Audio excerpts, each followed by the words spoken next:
We laid out all of our debt, and that's when it hit me. We have to do something about this. That long-term freedom, what you see, it may not be in the moment, but you see it's out there, you see it's possible, and that keeps you motivated. In 25 months, we've paid off $153,000. We're changing our family tree, and that is worth the wait.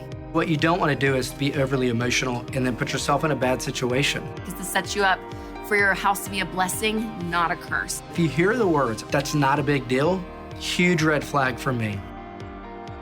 Hey everyone, welcome to another episode of the Rachel Cruze Show podcast. I am so glad that you're here and tuning in, and I'm really pumped about this episode because we are going to talk all about how to own your home without letting it own you. And man, our homes are a pretty emotional subject in our lives, right? I mean, your home is where you do a lot of life. It's where you eat dinner and you wake up and you go to sleep and you raise your kids and you fight with your spouse. Like all the things happen in the home. But on the flip side, I want you to be wise financially when it comes to your home. And a lot of you are paying off consumer debt. Some of you are saving up for your emergency fund. So the idea of even just paying off your home, paying off your mortgage seems so far away. But there are some things that you can do to help you now and in the future. So in this episode, we're going to walk through how to pay off your home early. Because who doesn't want to do that? A paid-for house, heck yeah. We're going to Skype in a couple who's currently on baby step 2 with a mortgage, but they want a new home. And I know that's where some of you guys are, so their story is just fantastic. And last but not least, we're going to talk about when is the right time for you to buy a house, and we're going to have a real estate agent on to give us some great tips. Now, the whole house conversation, you guys, it is so easy to compare your house with everyone else's, isn't it? Like, I'm in the season of life right now where a lot of my friends have multiple kids and they're like busting at the seams because they're in their first house and they're like, oh, we need more space. And if I've heard that from one friend, I've heard it from like all of them. They're like, if I just had another room, if we just had one more room, I feel like we could spread out. We're not on top of each other. And so it's always interesting because I'm like, it's not always the comparison of the size of the house, even though that might be your story. But sometimes it's like what's in the house. Like when I walk into some people's house, I'm like, oh my gosh, am I in a restoration hardware like catalog? Like what? Or Pottery Barn? I'm like, Pottery Barn just threw up everywhere in this girl's living room because it's like perfection. And I'm like, man, because that is not my gifting. Like I am not great at design. I'm not great at being creative. And even if those things are not from these like really nice, great stores, like some of you out there are like really good at finding things on Craigslist and like repainting it. And it just looks all warm and cozy. Like my sister-in-law totally has this gifting. Like when I walk into her house all the time, I'm like, oh my gosh, Kristen, like it's so warm and it's so inviting. And they didn't spend a crazy amount on their furniture, but yet she's decorated it so well. And I find myself, I'm like, oh, I wish my house felt like this. Like it's just crazy. It's so easy to compare. So this is one area of our lives we have to put the blinders on because if you get emotional about it, you're going to make some really dumb financial decisions, whether it's furnishing your home or buying a home you can't afford. So putting the blinders on, learning to love your home and not everyone else's. Now, a lot of you guys that have a mortgage, the idea of paying it off sounds like amazing, and you want to pay off your mortgage faster. So here are 3 things you can do no matter what baby step you're on to pay off your mortgage faster. And side note, if you don't know what the baby steps are, go to rachelcruze.com. And I did an entire episode of The Rachel Cruze Show, the video version, all on the baby steps. And that's titled The 7-Step Plan to Live Debt-Free. So make sure to check that out. All right, number 1, the first way for you to pay off your mortgage faster is to refinance for a better interest rate. So look at the current interest rate, and if it's lower than when you bought, this could be a great option for you. This could save you thousands and tens of thousands of dollars in interest over the course of your mortgage. Number 2, refinance from a 30-year to a 15-year if you haven't already. One of my mantras, and everyone here at Ramsey Solutions believes in it, to be out of debt as soon as possible, and that even includes your house. So by going on a 15-year mortgage, you are going to be paying your house off technically 15 years faster than if it was a 30-year mortgage. Now, you'll usually get a better interest rate with a 15-year mortgage versus a 30, but your monthly payment will be a little bit higher. But guys, it is so worth it. The average home in America is $250,000. And if you pay off your home in 15 years versus 30 years, you'll be saving on average $130,000 over the course of your mortgage. Yeah, $130,000 goes back in your pocket. I mean, just imagine, what could you do with $130,000? Like, a lot of things for a really long time. That's a lot of money not to send to the bank and to keep in your pocket. So that 15-year mortgage, man, I'm all about it. And last but not least, look at your current situation. I mean, is your payment taking like half of your income? Yeah, if that's the case, you guys, you have too much house. I don't want your house payment to be digging into your income so much that it's hard for you to pay off debt and to save up for that emergency fund. You have too much house. And that's always kind of a hard pill to swallow. And I'm gonna call out a few of you in the New York area, in the California part of the country, maybe even Florida, where real estate prices are crazy high. Like, I'll go to California and they say, Rachel, your mortgage payment should be no more than 25% of your take-home pay. But you can't do that. I live in San Francisco. Listen, I don't care where you live. You're not exempt from math, okay? So if half of your payment is going out, it is going to take you a really, really long time to get ahead financially. And I don't want your house to own you, okay? So that's what you have to remember. And I would ask yourself, like, if you are in this crazy, nice, big house that your mortgage payment is half of your income, ask yourself why. Like, why do you feel the need to live in this crazy nice house that technically really you can't afford? Like, it's not going to help you. It's really not. And again, this episode is all about you owning your home and not letting your home own you. Because for a lot of people, their home can be a curse and not a blessing.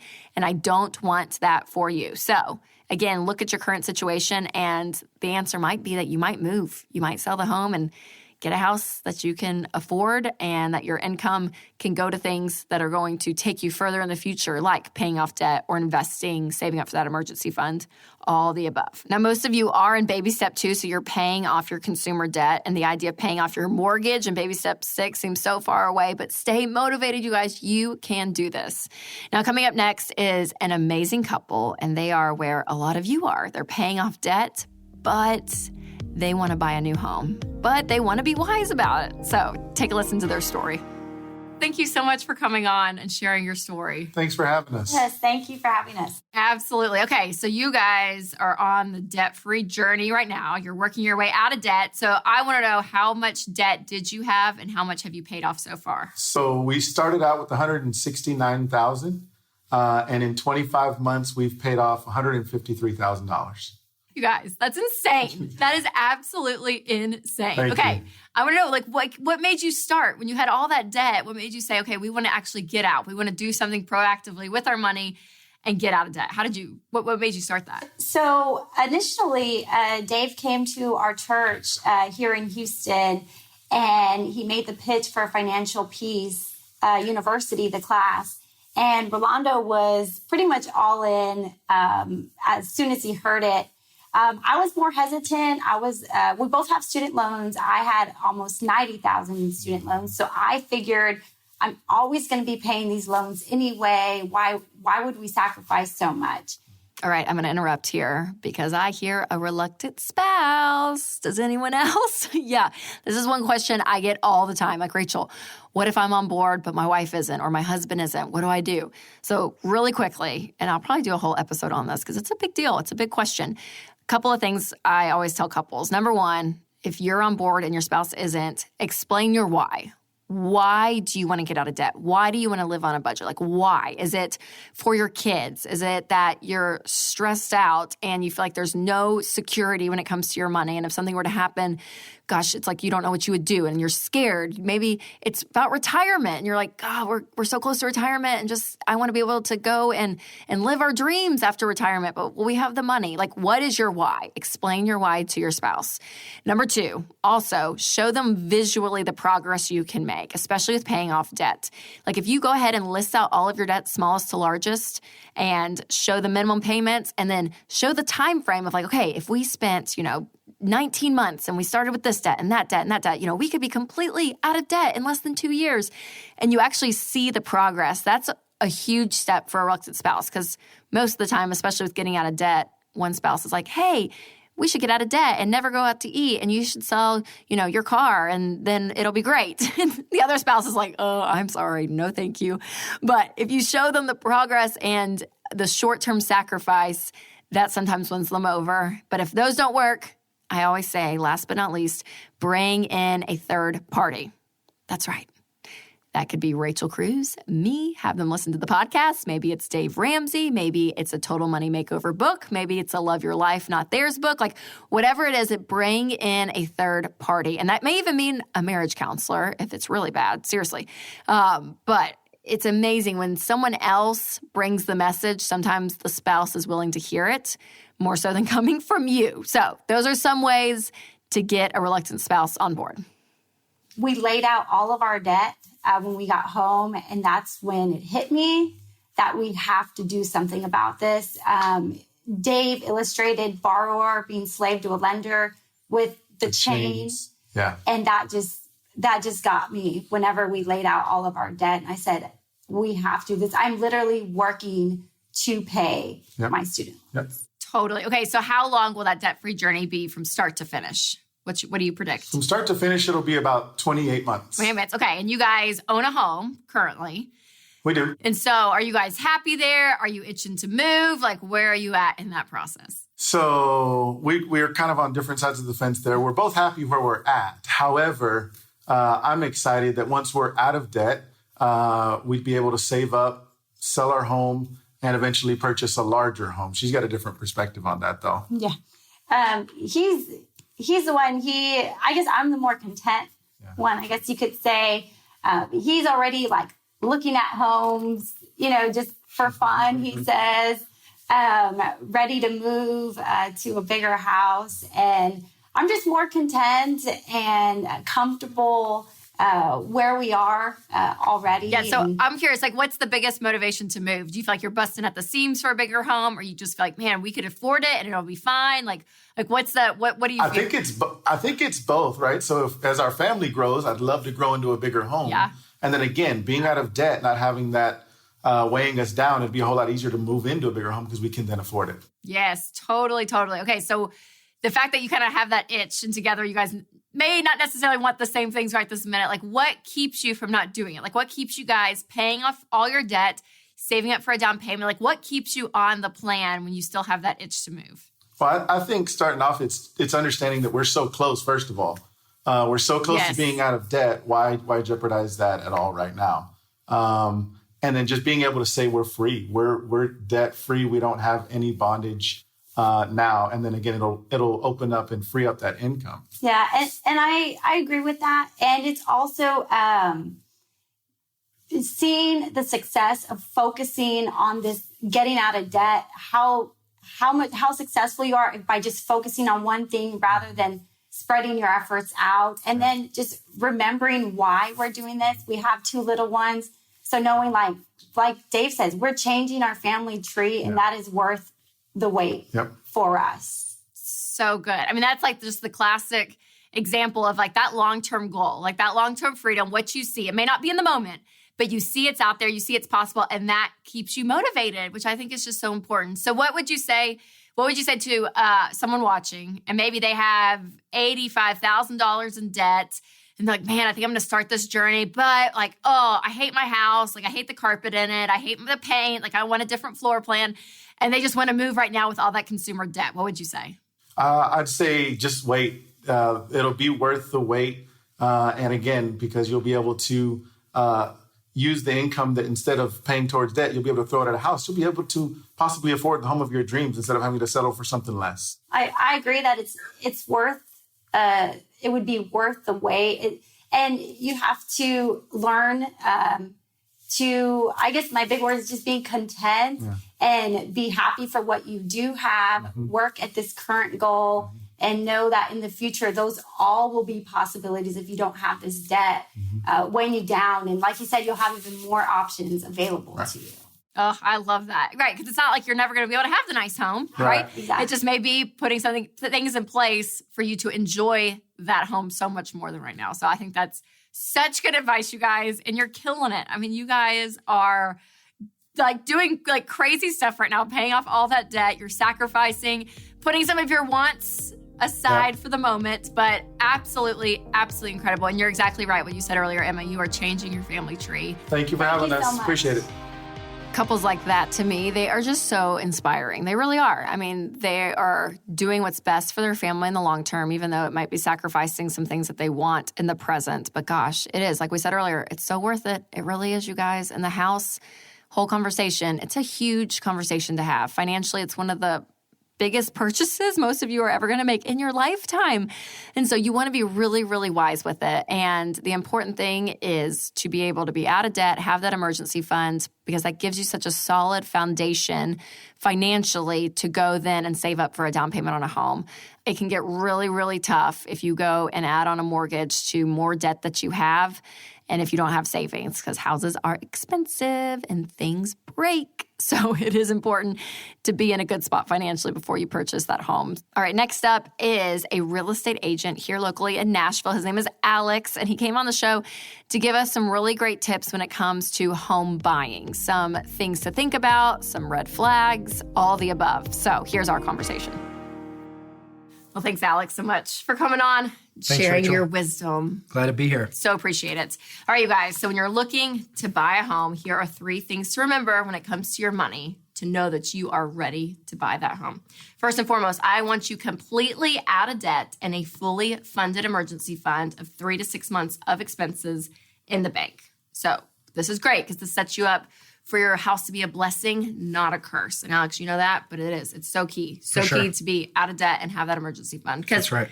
If you're broke, you guys, and you buy a house, you become broker is what ends up happening. So getting that solid foundation is so, so key. And then next, I want to make sure that you have a good down payment on your home. So Alex, I always tell people 10 to 20% down payment is like the ideal world. So would you agree with that? For sure. So we recommend putting 10% down.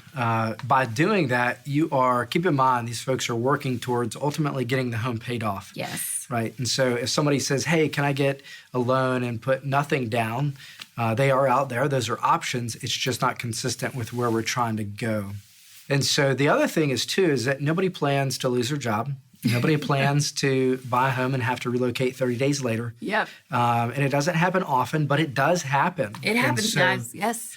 When you put 10% down, you're in a position so that if you needed to sell quickly, you have enough equity in it that you can do that. So it's good. not going to be this big thing. You can move on with what you need to do. Yes, I think that is great advice. And you guys, if you are saving up for a down payment, you can click the link in the show notes and get my free down payment goal tracker to help you stay encouraged while you're saving up for that down payment.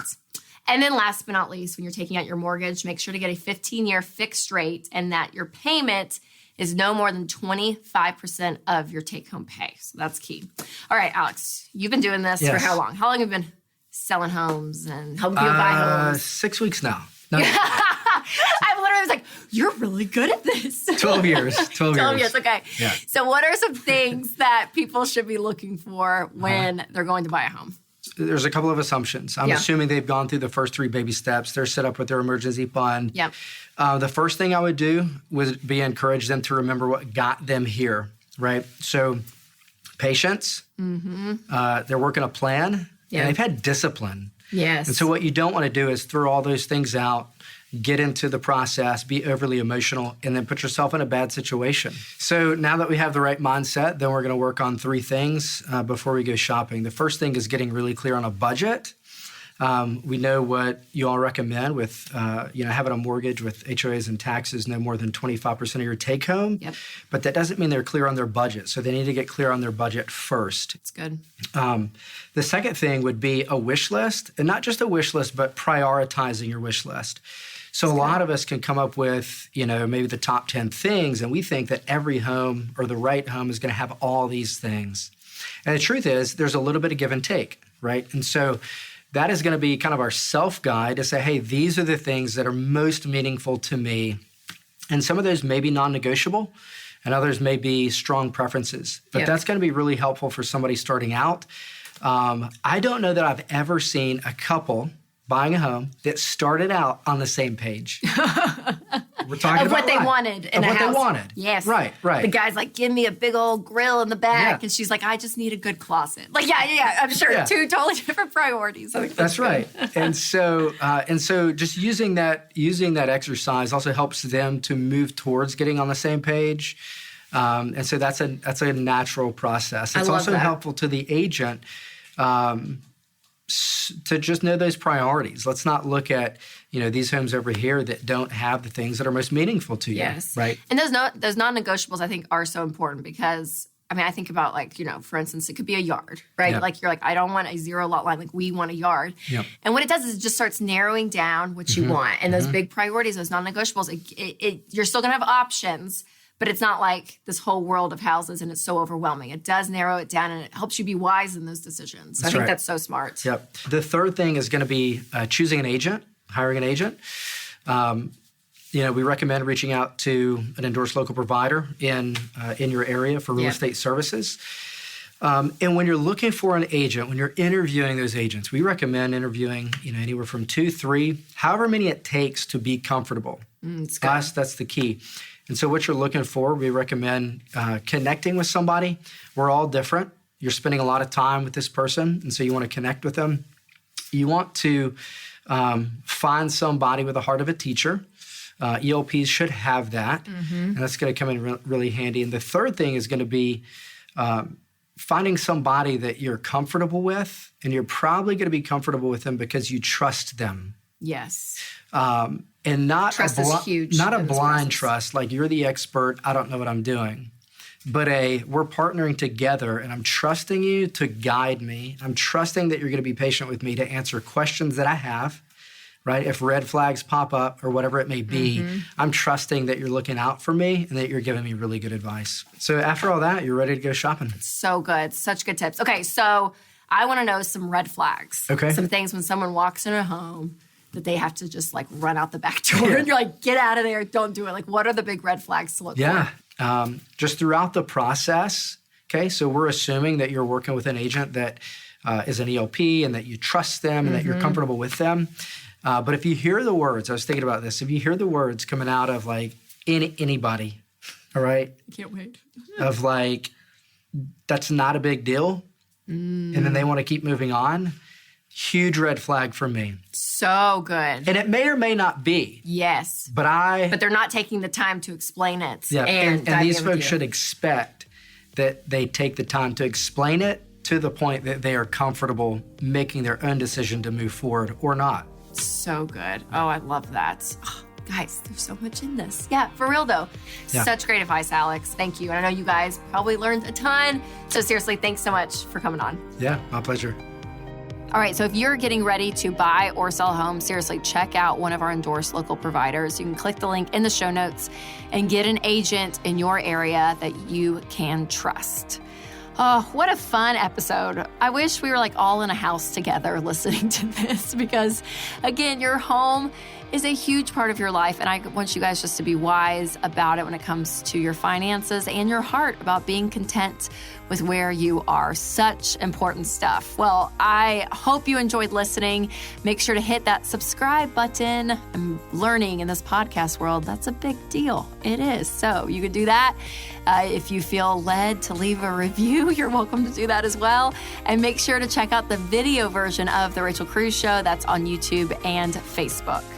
Well, thanks again, you guys, for listening. And as always, remember to take control of your money and create a life you love.